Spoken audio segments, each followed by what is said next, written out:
मिलना हुआ जो हो नहीं पाता था। इसी वजह से तो ये शब्द निकले, गुड मॉर्निंग और गुड इवनिंग। क्योंकि परदेश का जो हवामान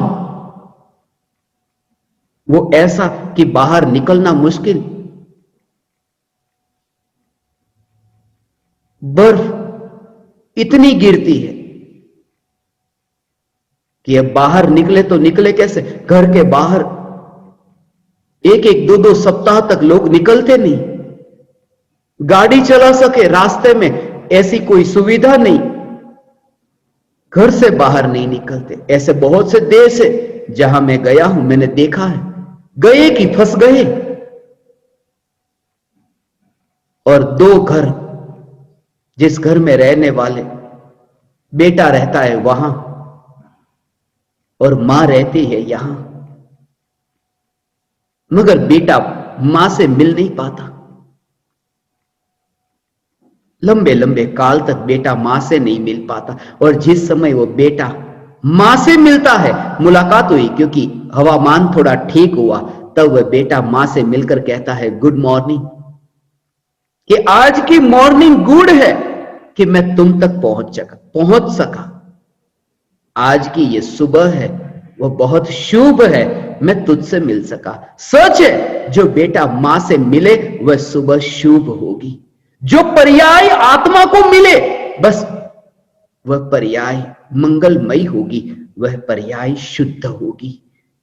शुभ नहीं, वह पर्याय शुद्ध होगी। पर से स्व की यात्रा,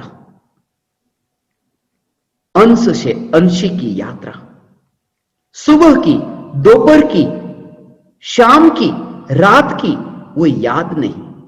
परदेश में यह है good morning, good afternoon, good evening, good night.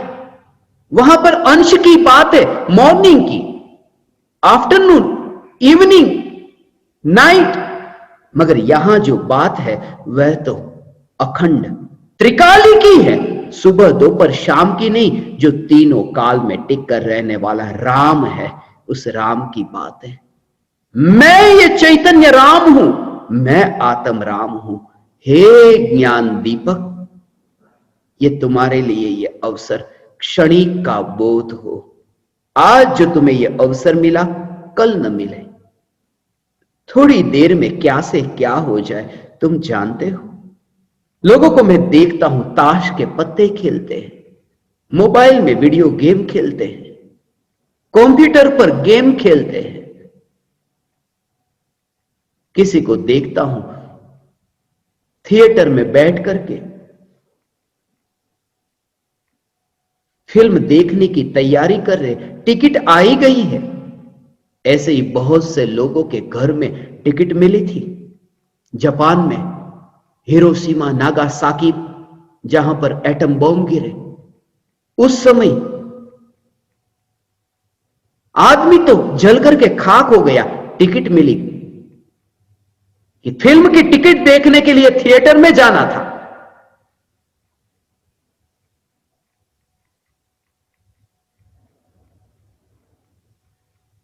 अधूरा रह गया सपना।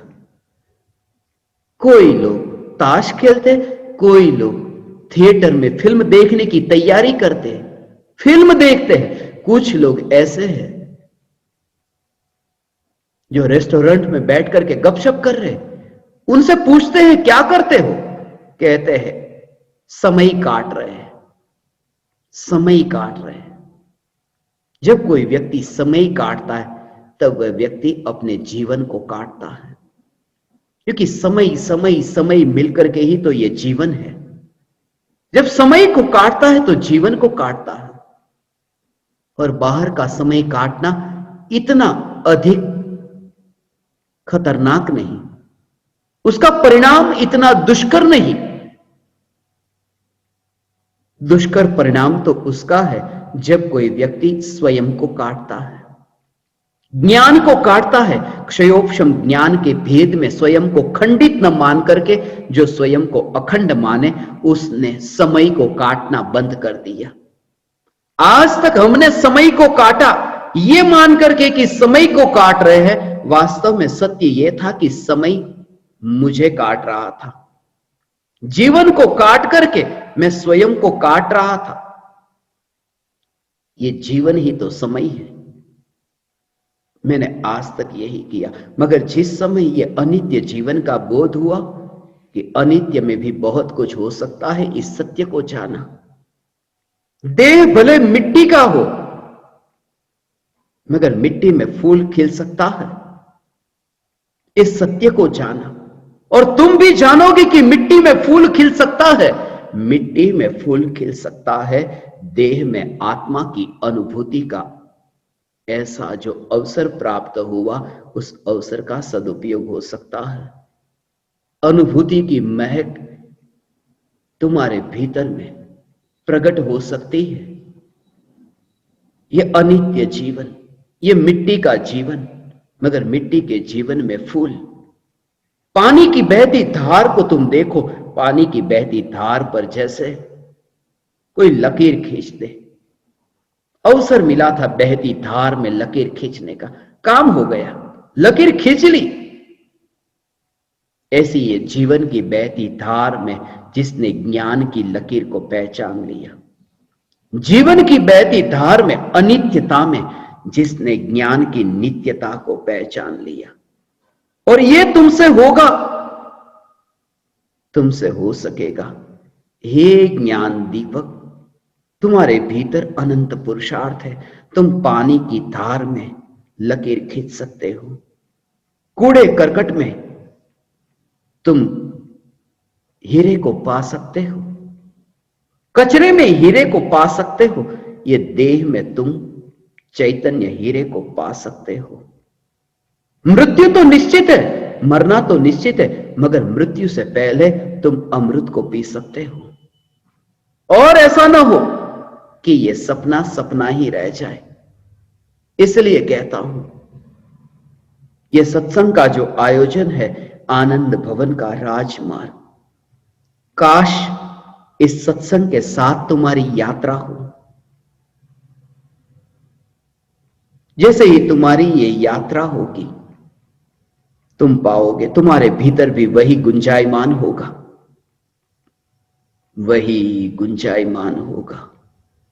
हे ज्ञान दीपक, तुमने यदि वृक्ष को देखा हो, एक वृक्ष यदि उगता है, खिलता है, फैलता है, उसे देख करके पास में जो वृक्ष नहीं खिला वह भी खिलने लगता है। भाव बहुत सूक्ष्म है। उसकी संगति में रह करके नहीं खिलने वाला वृक्ष भी खिलने लगता है। उड़ते हुए पंछी को देख करके वह पंछी अपनी पंखों को फैलाने लगता है। जो कभी नहीं उड़ा था, सिर्फ उड़ते हुए पंछी को देख करके उसने यह जाना कि अब मैं भी उड़ सकता हूं, मुझ में भी वह सामर्थ्य है, अब मैं यहां पर बंधा हुआ नहीं रह सकता। नदी के जल, बहते जल को, बहते जल के स्रोत को देखकर यदि सरोवर ये नदी के बहते स्रोत को देखे तो वह भी बहने को लालायत हो जाता है कि कब मैं भी बहूं। यही तो है कि पूज्य गुरुदेव श्री कांजी स्वामी और परम कृपालु देव के दर्शन कर, उनकी पुकार सुन, उनके प्रवचनों को सुन, उनकी वाणी को पढ़ करके मुझे यो भाव आया कि अब यहां बैठने योग्य नहीं, ये यात्रा शुरू हो, आनंद भवन की यात्रा हो। हे ज्ञान दीपक, आज तुम आए, आज तुमने यहां आकर के मुझे देखा, ये सत्संग किया, मगर अब तक तुम्हारा सत्संग नहीं हुआ। सत्संग तो असली तुम्हारा तब होगा जब तुम्हें यहां कुछ भी न दिखे। एक फकीर हुआ बाईजीत, जो मुझे अभी स्मरण में आया। बाईजीत जब काबा में पहली बार गया, उसकी सिर्फ 3 बार यात्रा हुई थी काबा की। 3 यात्रा में बात समाप्त हो जाती है। 2 मौके पर्याप्त है, अब तीसरा तो प्राप्ति है और कुछ भी नहीं। 2 के बाद 3। बाईजीत ने लिखा है कि मैं जब पहली बार काबा गया तो काबा का पत्थर दिखा, जब मैं दूसरी बार काबा गया तो काबा के पत्थर का मालिक दिखा, और जब मैं तीसरी बार गया तो न काबा का पत्थर दिखा न काबा के पत्थर का मालिक दिखा।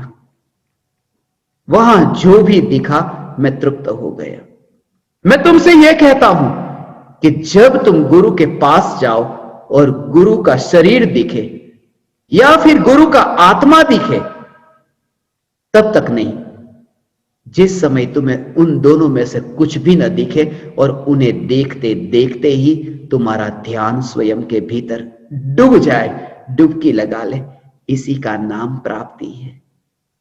और जिस समय ये डुबकी लगी, बस दो यात्रा व्यर्थ नहीं गई। जब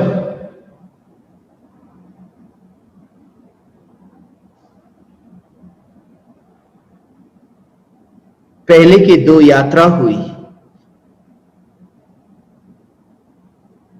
वो दो यात्रा व्यर्थ नहीं गई। उस यात्रा के कारण ही तीसरी यात्रा हो सकी। इसलिए तो सत्संग में बैठने की जो यात्रा है, वो दो यात्रा वो व्यर्थ नहीं जाती। सीता के बारे में जो मैंने कहा, वह बात मुझे विस्मरण में आई। सीता की जो दो यात्रा थी, वह दो यात्रा सीता की व्यर्थ न गई। तीसरी बार की यात्रा के लिए वो दो यात्रा कारणभूत बन गई। सीता का वनवास हुआ, वह वनवास 3 बार हुआ, मगर 2 बार का जो वनवास था, उस वनवास ने ही तीसरे वनवास की यात्रा के लिए आमंत्रण दिया। पहला वनवास हुआ था सास के कारण, दूसरा वनवास हुआ पति के कारण। सास के कहने से पहली बार वनवास हुआ, दूसरी बार वनवास हुआ राम के कहने पर, और तीसरी बार वनवास हुआ स्वयं के पुरुषार्थ के बल पर। अब तुम दीक्षा लूंगी, व्रत धारण करूंगी। 2 बार की यात्रा वो सच्ची यात्रा नहीं थी। तीसरी यात्रा सच्ची यात्रा है, मगर तीसरी यात्रा के लिए वे जो 2 यात्रा पहले हुई, वह कारणभूत बनी। इसलिए तुमसे यह कहता हूं, अनित्यता की असारता का बोध, क्षणभंगुरता का बोध हो कि अभी बैठा कुछ ही तो फासला, 5 डिग्री कम टेम्परेचर हो जाए, 5-7 डिग्री ज्यादा टेम्परेचर हो जाए, खत्म हो गई जिंदगी। जिसे हम जीवन कहते हैं, जिस जीवन के पीछे हम इतने अक्कड़ है, वो जीवन है क्या? वो जीवन बस और कुछ भी नहीं, वो जीवन और कुछ भी नहीं, सिर्फ 10-15 डिग्री का घेरा है। 10-15 डिग्री के बीच में ये तो जीवन है।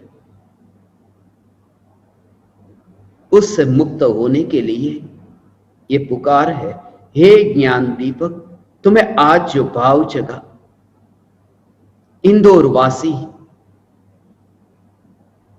आनंद भवन का राजमार्ग,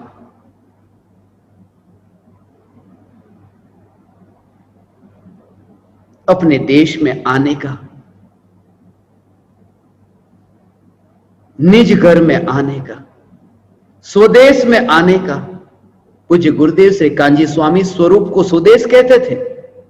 स्वदेश में आने का यही एकमात्र राजमार्ग है। और स्वदेश, बाहर का स्वदेश, वह तो बाहर में।